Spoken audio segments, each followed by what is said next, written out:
आज हम सिविक्स का फर्स्ट चैप्टर पढ़ेंगे जो कि है लोकतंत्र क्या और लोकतंत्र क्यों। आप में से अधिकतर बच्चे ये जानते होंगे कि सरकारें दो प्रकार की होती हैं। तो दो प्रकार की जो सरकारें होती हैं उनमें से एक सरकार को हम कहते हैं लोकतांत्रिक यानी कि डेमोक्रेटिक और दूसरी अलोकतांत्रिक नॉन डेमोक्रेटिक, और ये आपको पता होगा।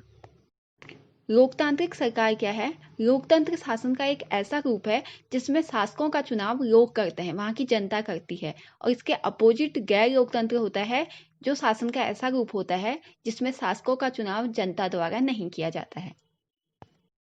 इस चैप्टर में हम लोकतंत्र को और उसकी विशेषताओं को और अधिक अच्छे से जानेंगे और गैर लोकतांत्रिक शासन के साथ उसके अंतर को भी समझ पाएंगे। ये भी चीजें समझेंगे कि लोकतांत्रिक शासन व्यवस्था कैसे दूसरी व्यवस्थाओं से बेहतर है और कैसे यह एक शासन की सर्वोत्तम व्यवस्था है, यानी कि अच्छी व्यवस्था है। तो सबसे पहले स्टार्टिंग हम लोकतंत्र से ही करेंगे। लोकतंत्र की परिभाषा एक सरल परिभाषा आपने पढ़ी होगी अब्राहम लिंकन की भी, कि लोकतंत्र जनता के लिए जनता के द्वारा शासन है। इसके अलावा एक सरल परिभाषा आपकी बुक में भी दी है जो कि ये दी है, लोकतंत्र शासन का एक ऐसा रूप है जिसमें शासकों का चुनाव लोग करते हैं। और यह परिभाषा लोकतांत्रिक शासन और अलोकतांत्रिक शासन व्यवस्थाओं में अंतर भी कर देती है कि लोकतांत्रिक शासन व्यवस्थाएं ऐसी शासन व्यवस्थाएं जिनमें शासकों का चुनाव लोग करते हैं और गैर लोकतांत्रिक शासन व्यवस्थाएं जिनमें कि शासकों का चुनाव लोग नहीं करते हैं। इसी सरल परिभाषा के साथ हम लोकतंत्र की विशेषताओं को समझेंगे। परिभाषा थी, लोकतंत्र शासन का एक ऐसा रूप है जिसमें जनता शासकों का चुनाव करती है। तो क्या इस परिभाषा से सबसे पहले समझने की बात यह होगी कि वो शासक कौन होते हैं जिनको जनता चुनती है। दूसरा, जनता चुनाव किस प्रकार से करती है। और तीसरा, कौन लोग होते हैं जो शासकों का चुनाव करते हैं। और जब हम लोकतंत्र शासन का एक रूप है कह रहे हैं तो इसमें सरकार के किस रूप की बात हो रही है, सरकार के किस रूप को लोकतांत्रिक शासन व्यवस्था कहेंगे। तो इन्हीं प्रश्नों के उत्तर को जानेंगे और लोकतंत्र की विशेषताओं को समझेंगे। इन विशेषताओं को समझने के लिए आपकी किताब में कुछ एग्जाम्पल दिए हैं। इन एग्जाम्पल के साथ, इन उदाहरणों के साथ ही हम इन विशेषताओं को समझने का प्रयास करेंगे और इन क्वेश्चंस के आंसर को भी जानेंगे।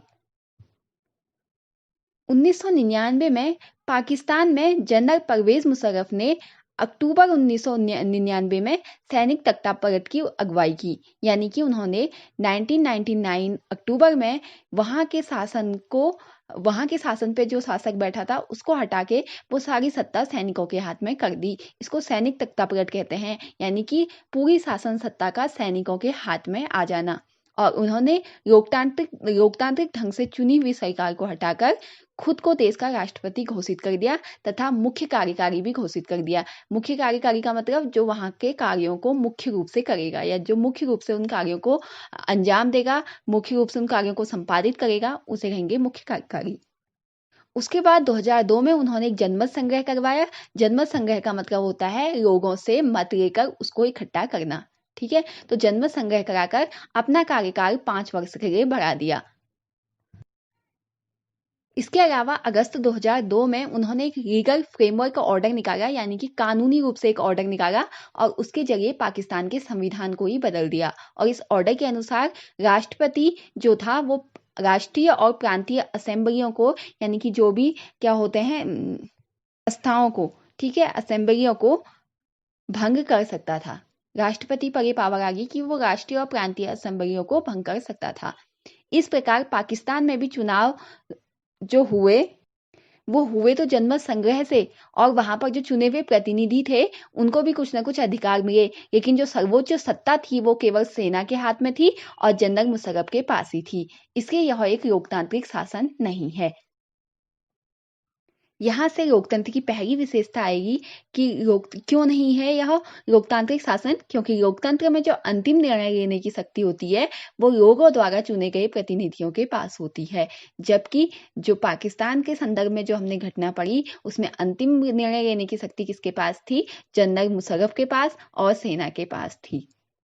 इसी प्रकार हम चुनाव की बात करते हैं। स्वतंत्र और निष्पक्ष चुनावी मुकाबला समझने की कोशिश करते हैं।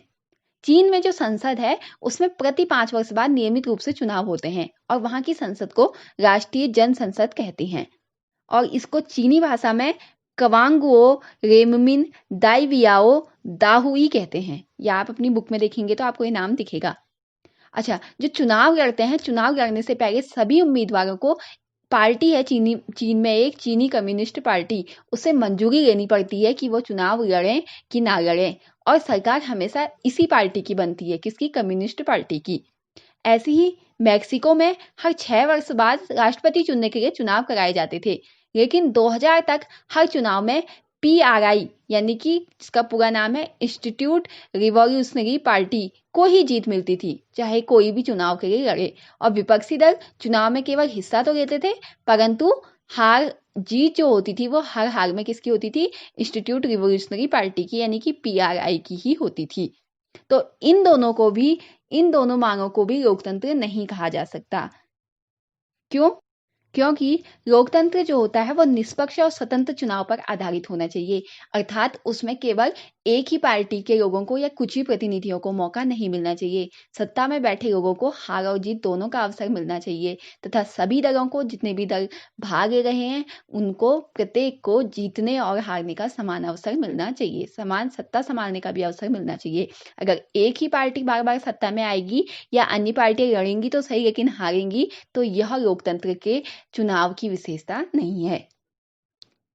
इन उदाहरणों से हम लोकतंत्र की विशेषताओं को समझते हैं। पहला, लोकतंत्र में शासक जो होते हैं वो लोगों द्वारा चुने जाते हैं, अर्थात लोगों द्वारा चुने गए प्रतिनिधि ही क्या करते हैं? शासन करते हैं। दूसरा, स्वतंत्र और निष्पक्ष चुनाव आयोजित किए जाते हैं, जिसमें सभी लोगों को समान अवसर हार और जीत के प्रदान होते हैं। अगला जो विशेषता है कि जो प्रत्येक व्यक्ति है, चाहे वो किसी भी धर्म का है, किसी भी जाति का है, या शिक्षित है व अशिक्षित है, अगर वह वयस्क है तो वह वोट देने का अधिकारी है, और हर व्यक्ति के वोट का एक समान मूल्य होगा, चाहे वह किसी भी आयु वर्ग का है, चाहे किसी भी जाति धर्म का है। इसके अलावा अगली विशेषता, जो चुना हुआ शासक होगा, लोगों द्वारा चुना गया शासक, वो संविधान के अनुरूप, संवैधानिक कानून के अनुरूप और नागरिक अधिकारों के अनुरूप ही, उनकी सीमाओं के भीतर रहते ही शासन के लिए निर्णय लेगा। अगला जो विशेषता है, नागरिकों के अधिकारों को संविधान द्वारा चलाए गए, जो संविधान द्वारा कानून निर्मित किए गए हैं, संविधान द्वारा कानून बनाए गए हैं, उनके आधार पर संरक्षित किया जाएगा। यानी कि संविधान द्वारा बनाए गए कानून हमेशा नागरिक के अधिकारों को संरक्षित रखेंगे। एक स्वतंत्र न्यायपालिका होगी जो कि सभी के कार्यों की देखरेख करेगी, और सरकार की नजर में उस देश में रहने वाले उस शासन के सभी लोग समान होंगे। शासन की नजर में कोई भी व्यक्ति ऊंच नीच या ऊंचा बड़ा छोटा नहीं होगा।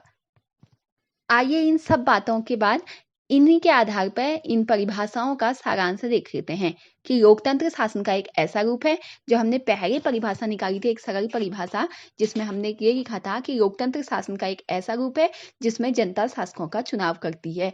अब उस परिभाषा को थोड़ा और बढ़ाएंगे, और उसमें जो शासक की हमने बात की थी, जनता की बात की थी, या शासन के रूप की बात की थी, उनको भी इन उदाहरणों के आधार पर थोड़ा समझने का प्रयास करेंगे।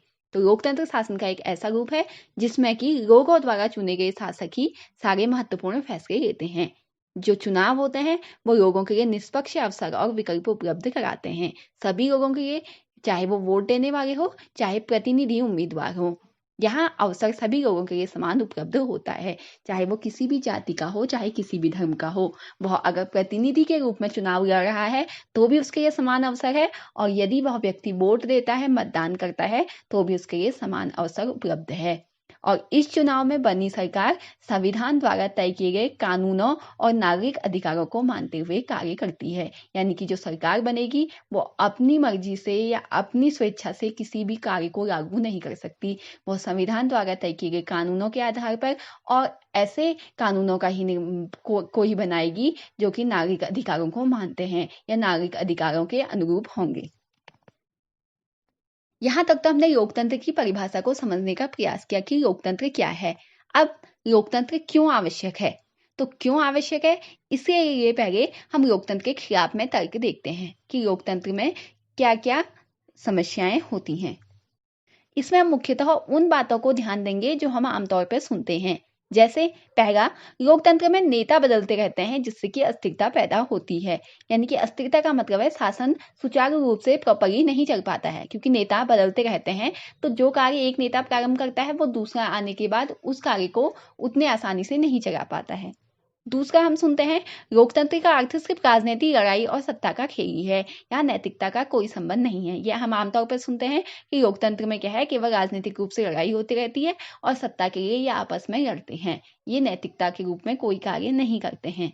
यह सुनने में आता है कि लोकतांत्रिक व्यवस्था में हर बात के लिए बहुत सारे लोगों में बहस और चर्चा होती है, जिस कारण हर फैसले में देरी होती है। इसके अलावा यह भी सुनने में आता है कि चुने हुए नेताओं को लोगों के हितों का पता नहीं होता, इस कारण उनके फैसले भी क्या होते हैं, गलत होते हैं। क्योंकि वो लोग क्या करते हैं, हम लोग ऐसा कहते हैं कि वो लोग केवल चुनावी प्रक्रिया के दौरान ही लोगों से मिलने आते हैं, जिस कारण वो लोगों के हितों को नहीं जान पाते हैं।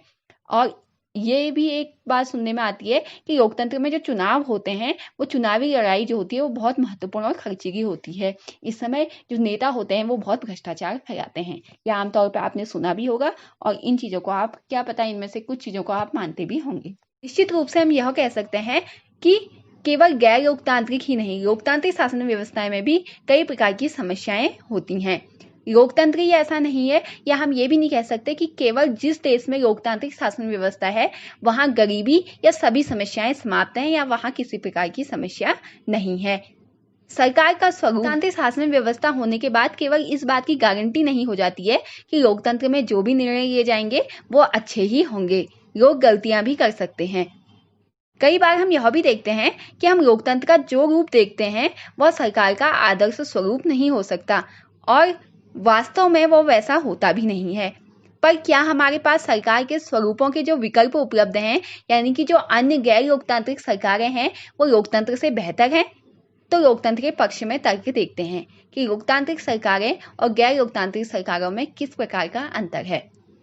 सबसे पहला, लोकतंत्र एक बेहतर सरकार है क्योंकि यह जनता के प्रति जवाबदेह है, जबकि जो गैर लोकतांत्रिक सरकारें होती हैं वो जनता के प्रति जवाबदेह नहीं होती है। अगर उसमें जो शासक है वो कोई भी निर्णय लेता है या कोई भी कानून बनाता है तो वह यह जरूरी नहीं है कि वो नागरिक के अधिकारों को ध्यान में रखे या नागरिकों को ध्यान में रखे, जबकि लोकतंत्र में अगर शासन या सरकार कोई भी निर्णय लेती है तो उसको जनता के हितों में ध्यान में रखते हुए बनाना पड़ेगा।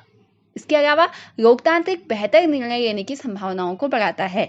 गैर लोकतांत्रिक जो व्यवस्थाएं होती है उसमें जो निर्णय लेने का अधिकारी होता है वो केवल शासक होता है, आगे लेगा, जबकि लोकतांत्रिक शासन व्यवस्थाओं में आपको पता है कि विपक्षी पार्टी या जनता कोई भी क्या करती है, सरकार से क्वेश्चन पूछ सकती है। तो अगर लंबे बहस के बाद भी कोई निर्णय लिया जाता है या लंबे बहस के बाद भी कोई फैसला लिया जाता है तो वह क्या होता है, उससे वह फैसला जो होता है वो लोगों को ध्यान में रख के लिया जाता है और उसमें गलतियों की गुंजाइश कम होती है। इसके अलावा लोकतंत्र जो होता है वो टकराव और मतभेदों को कम करता है। आप ये जानते हैं कि किसी भी समाज में बहुत प्रकार की विविधताएं पाई जाती हैं, यहाँ यानी कि वहाँ पर विभिन्न जाति, धर्म, संप्रदाय, समुदाय, भाषाई विविधता वाले लोग रहते हैं, और इन लोगों की पसंद में भी और इन लोगों की सोच में भी अंतर होता है। जब सोच में और दृष्टिकोण में अंतर होता है तो ऐसी स्थिति में अक्सर टकराव हो जाते हैं, और ये टकराव कैसे सुलझते हैं, केवल जो पक्ष मजबूत है वो क्या करता है, दूसरे को दबाता है। तो ऐसी स्थिति में दूसरा जो कमजोर समूह है उसको क्या हो जाती है, नाराजगी या असंतोष होता है। तो ऐसी स्थिति में केवल लोकतंत्र ही बेहतर होता है, क्योंकि लोकतंत्र में चाहे अल्पसंख्यक हो चाहे बहुसंख्यक हो, चाहे किसी भी भाषा या किसी भी वर्ग का लोग हो, सभी की हितों को, सभी की बातों को, सभी के दृष्टिकोण को समानता मिलती है, जिससे लोकतंत्र में टकराव या संघर्ष की गुंजाइशें कम रहती हैं। इसके अलावा लोकतंत्र में नागरिकों को सम्मान मिलता है तथा उनकी गरिमा को बढ़ाया जाता है, क्योंकि हमने ये पहले से ही पढ़ा है जब से हम लोकतंत्र की परिभाषा पढ़ते आ गए चैप्टर में, कि लोकतंत्र जो होता है वो नागरिकों के अधिकारों के अनुरूप ही कार्य करता है। और इसके अलावा लोकतंत्र हमें अपनी गलतियों को ठीक करने का अवसर भी देता है। लोकतंत्र हमें अपनी गलती ठीक करने का अवसर भी देता है। ऐसा तो हम नहीं कह सकते कि क्योंकि हम विपक्ष में भी तर्क पड़ रहे हैं, तो लोकतांत्रिक व्यवस्था ही बेहतर है, इसमें कोई गलतियां नहीं होती, ऐसा तो नहीं है। लेकिन लोकतंत्र में कई अवसर ऐसे होते हैं, जैसे सार्वजनिक रूप से चर्चा होती है, शासक समूह जो फैसला लेता है उसमें कई अन्य समूहों का भी योगदान होता है। शासक जो होते हैं खुले रूप से, खुली चर्चा के माध्यम से क्या लेते हैं, अपने फैसले लेते हैं, जिस कारण इसमें गलती ठीक करने का अवसर भी प्राप्त होता है और गलती करने की गुंजाइश भी बहुत कम रहती है। अब इसके बाद हम लोकतंत्र के बृहद अर्थ को समझेंगे, उसी परिभाषा को और समझेंगे। लोकतंत्र का सामान्य अर्थ है कि प्रतिनिधित्व वाला लोकतंत्र, अर्थात बहुमत के लोग प्रतिनिधियों के माध्यम से शासन चलाते हैं। यानी कि केवल लोकतंत्र, हमने क्या कहा, लोकतंत्र जनता का शासन है, ठीक है। तो हर जनता, हर व्यक्ति तो शासन नहीं चला सकता, तो लोग क्या करते हैं, अपने मत के माध्यम से प्रतिनिधियों को चुनते हैं और वो प्रतिनिधि जनता को क्या करते हैं, प्रेजेंट करते हैं, उनके रिप्रेजेंटेटिव होते हैं और उनके माध्यम से शासन सत्ता चलती है या शासन के फैसले लिए जाते हैं। तो लोकतंत्र में फैसले उन सभी लोगों के साथ विचार विमर्श के बाद या उन सभी लोगों की स्वीकृति से किए जाते हैं जिनको ये फैसले क्या करते हैं, प्रभावित करते हैं। कुल मिला के नागरिकों द्वारा चुने गए प्रतिनिधि ही नागरिकों के लिए क्या लेते हैं, फैसले लेते हैं। और जो लोकतंत्र होता है ये समानता, स्वतंत्रता और न्याय जैसे बुनियादी सिद्धांतों पर कार्य करता है। यानी कि यह निश्चित करता है कि सभी व्यक्तियों को समान रूप से देखा जाए, सभी की स्वतंत्रता को ध्यान में रखा जाए और सभी को न्याय मिले। तो इससे आप लोकतंत्र के बृहद अर्थ को समझ गए होंगे और लोकतंत्र को भी थोड़ा बहुत समझ गए होंगे। आगे के चैप्टर्स में आप लोकतंत्र को और समझने का प्रयास करेंगे।